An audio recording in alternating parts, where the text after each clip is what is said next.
안녕하세요. 오늘은 리액트 패턴을 활용한 코드 디버깅 완벽 가이드를 소개합니다.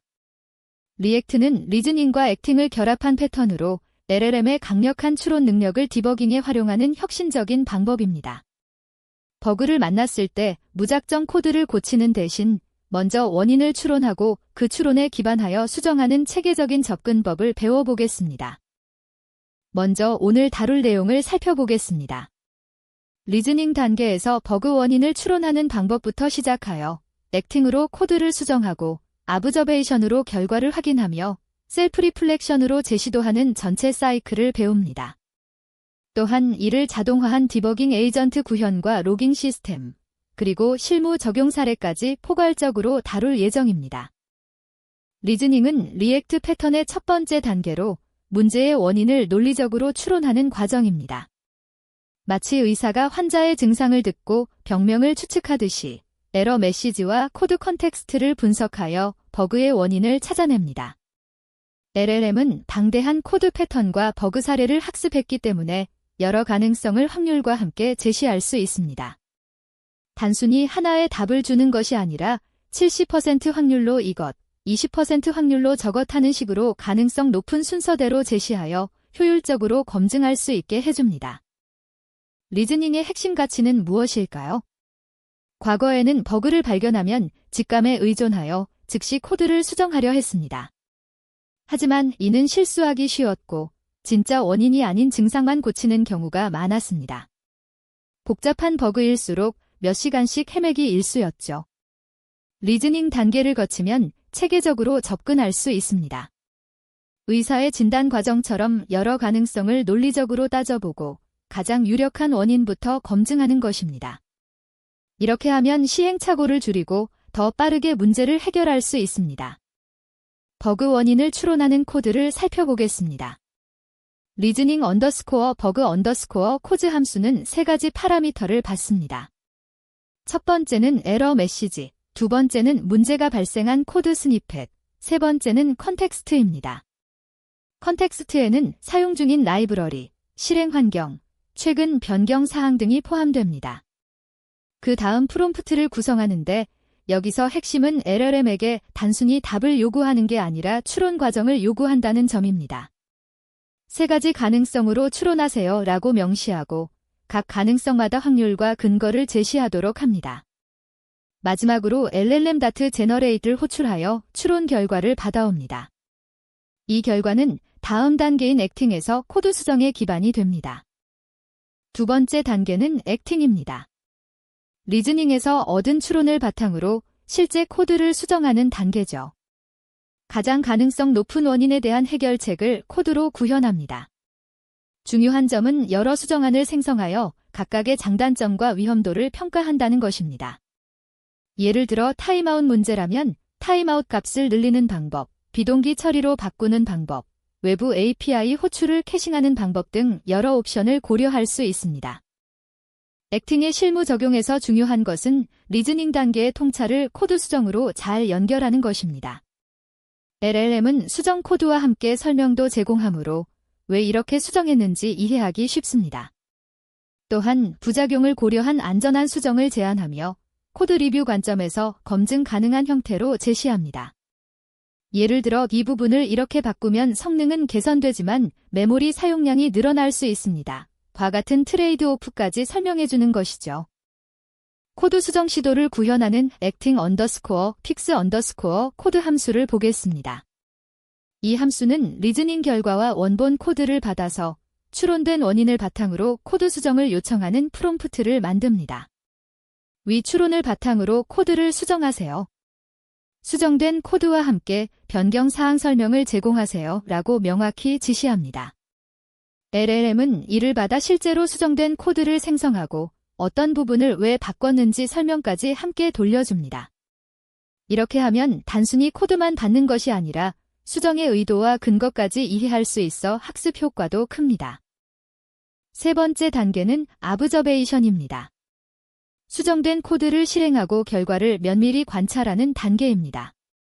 단순히 테스트가 통과했는지 실패했는지만 보는 것이 아니라 에러 로그를 분석하고 성능 지표를 확인하며 예상치 못한 부작용은 없는지 살펴봅니다. 성공 여부에 따라 다음 액션을 결정하는 중요한 단계입니다. 테스트가 통과했다면 디버깅 완료이고 실패했다면 셀프 리플렉션 단계로 넘어가 재추론을 시작합니다. 아브저베이션의 중요성은 무엇일까요? 테스트가 통과했다고 해서 무조건 성공은 아닙니다. 수정이 의도대로 작동하는지, 다른 부분에 영향을 주지는 않는지 확인해야 합니다. 예를 들어 버그는 고쳐졌지만 성능이 10배 느려졌다면 좋은 해결책이 아니겠죠. 또한 하나의 버그를 고치다가 다른 버그를 만들 수도 있습니다. 아브저베이션 단계에서 이런 부작용을 탐지하고 다음 사이클을 위한 피드백을 수집하는 것이 핵심입니다. 테스트 결과를 확인하는 코드를 살펴보겠습니다. 아브저베이션 언더스코어 테스트 언더스코어 리절트 함수는 수정된 코드와 테스트 케이스를 받아서 테스트를 실행합니다. run 언더스코어 테스트 함수로 실제 테스트를 돌리고 결과를 얻은 후 이를 LLM에게 분석하도록 요청합니다. 프롬프트에서는 세 가지를 요구합니다. 첫째, 버그가 해결되었는지 판단. 둘째, 새로운 문제가 발생했는지 확인. 셋째, 추가 조치가 필요한지 제안. LLM은 테스트 결과를 종합적으로 분석하여 이 세 가지 관점에서 답변을 제공합니다. 이를 통해 단순한 성공 실패 판단을 넘어 깊이 있는 분석이 가능합니다.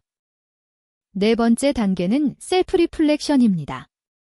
테스트가 실패했을 때 이전 추론의 문제점을 분석하고 개선된 추론을 생성하는 단계입니다. 왜 우리의 첫 번째 시도가 실패했을까? 라는 질문에서 시작합니다. 놓친 부분은 무엇인지, 잘못 가정한 부분은 무엇인지 찾아내고 새로운 관점에서 버그 원인을 다시 추론합니다. 이렇게 하면 단순히 다른 해결책을 시도하는 것이 아니라 왜 실패했는지 이해하고 더 나은 접근을 할 수 있습니다. 리액트 사이클은 리즈닝, 액팅, 아브저베이션, 셀프 리플렉션이 순환하는 구조입니다. 한 번의 시도로 끝나는 것이 아니라 성공할 때까지 이 사이클을 반복합니다. 각 사이클을 거칠 때마다 추론은 더 정교해지고 해결책은 더 정확해집니다. 복잡한 버그도 이렇게 단계적으로 접근하면 결국 해결할 수 있습니다. 마치 나선형 계단을 오르듯이 같은 위치를 도는 것 같지만 실제로는 점점 높이 올라가는 것입니다. 셀프 리플렉션을 구현하는 코드를 보겠습니다. 셀프 언더스코어 리플렉션 함수는 관찰 결과와 이전 추론을 받아서 실패 원인을 분석하고 재추론을 수행합니다. 프롬프트에서 이전 추론이 왜 실패했는지 분석하고 새로운 관점에서 버그 원인을 재추론하세요. 놓친 부분이나 잘못 가정한 부분을 찾으세요 라고 명확히 지시합니다. LLM은 이전 시도를 되돌아보고 무엇이 문제였는지 파악한 후 개선된 추론을 생성합니다. 이 새로운 추론은 다시 액팅 단계로 전달되어 더 나은 코드 수정으로 이어집니다. 이제 전체 사이클을 하나로 통합해 보겠습니다. 모든 단계를 루프로 연결하면 자동 디버깅 에이전트를 만들 수 있습니다. 최대 반복 횟수를 설정하여 무한 루프를 방지하고 각 사이클의 결과를 로깅하여 추적 가능하게 만듭니다. 테스트가 성공하면 즉시 종료하여 불필요한 시도를 막고 실패하면 셀프 리플렉션을 거쳐 다시 시도합니다. 이렇게 하면 인간의 개입 없이도 버그를 자동으로 찾아 수정하는 시스템을 구축할 수 있습니다. 자동 버그 수정 에이전트의 코드를 살펴보겠습니다. 리액트 언더스코어 디버깅 언더스코어 에이전트 함수는 에러, 코드, 컨텍스트를 받아서 최대 5번까지 디버깅을 시도합니다. 먼저 리즈닝 언더스코어 버그 언더스코어 코즈로 초기 추론을 생성하고 포루프 안에서 액팅, 아브저베이션을 반복합니다. 액팅 언더스코어 픽스 언더스코어 코드로 코드를 수정하고 아브저베이션 언더스코어 테스트 언더스코어 리절트로 테스트합니다. 만약 아브저베이션 다트 이즈 언더스코어 석세스가 true라면 버그 수정 완료과 함께 수정된 코드를 반환합니다. 실패하면 셀프 언더스코어 리플렉션으로 재추론하여 다음 시도를 준비합니다. 5번 모두 실패하면 최대 시도 횟수 초과 메시지를 반환합니다. 디버깅 과정을 로깅하는 것도 매우 중요합니다. 각 사이클의 추론, 액션, 관찰 결과를 기록하면 나중에 디버깅 과정을 추적하고 분석할 수 있습니다. 실패한 시도에서도 배울 점이 많기 때문에 로그를 잘 남기면 팀 전체의 디버깅 역량이 향상됩니다. 또한 같은 종류의 버그를 다시 만났을 때 이전 로그를 참고하여 더 빠르게 해결할 수 있습니다. 로그는 팀원과 공유 가능한 디버깅 리포트로도 활용할 수 있어 지식 공유에도 큰 도움이 됩니다. 디버깅 과정 로깅 시스템의 코드를 보겠습니다. React with 로깅 함수는 빈 로그 배열을 만들고 각 단계마다 결과를 어펜드합니다. 리즈닝 단계에서는 스태프은 리즈닝, 컨텐트는 추론 결과를 기록합니다. 액팅에서는 스태프은 액팅, 이터레이션은 몇 번째 시도인지, 코드는 수정된 코드를 저장합니다. 아브저베이션에서는 스태프은 아브저베이션, 리절트는 테스트 결과를 남깁니다. 셀프 리플렉션에서는 스태프은 리플렉션, 리즈닝은 새로운 추론을 기록합니다. 최종적으로 수정된 코드와 함께 전체 로그를 반환하여 디버깅 과정 전체를 재구성할 수 있게 합니다.